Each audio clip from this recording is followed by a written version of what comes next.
সম্ভবত 10-12 লাখ টাকা যাইব গরু, আর একটা ওইখানে পুকুরে আছে। এইখানে তো আগুন লাগানোর কোনো কথাই নেই, এখনো চুলো নাই, এখনো গ্যাস আছে, এখনো কিছু নাই।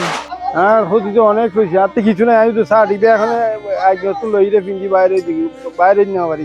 কিছু গরু গেছে কি 7টা, এইখানে সব কিছু খাওয়া সুপার, এইখানে পুরো এই টাকার ঘর টর, খাবার সুপার সব স্বর্ণ টর্ণ ইয়া বুঝা ছিল অল্প।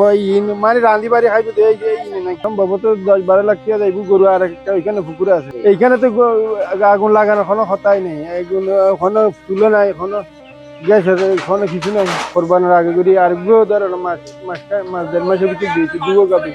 ধরো না এই 20-25 লাখ টাকা হবে। 27টা গরু আর হট্টাটিয়ার গরু এই গু কিচ্ছু না পারে না, মানে সম্পূর্ণ এখানে কিছু না পাই, ব্যাগ কিছু বের করে না হয় নালমালি জিও হওয়া কিছু হয় না, মানে নালের খুদনে সম্পূর্ণ জিনিস পুরা বের করে। গত রাত অনুমানিক 1:30টার দিকে আমার 2টা ঘরের পরে হচ্ছে আমার ঘরটা।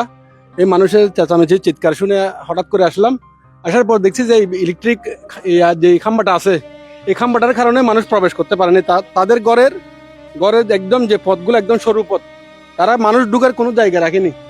এখানে 2টা ফ্যামিলির জায়গা, কিন্তু যাহার গরুগুলা মারা গেছে ইনি একজন অত্যন্ত ভালো মানুষ। এই গরুগুলা দিয়ে তার জীবন জীবিকা নির্বাহ করে, তার বাবা মা সব তার সাথে থাকতো।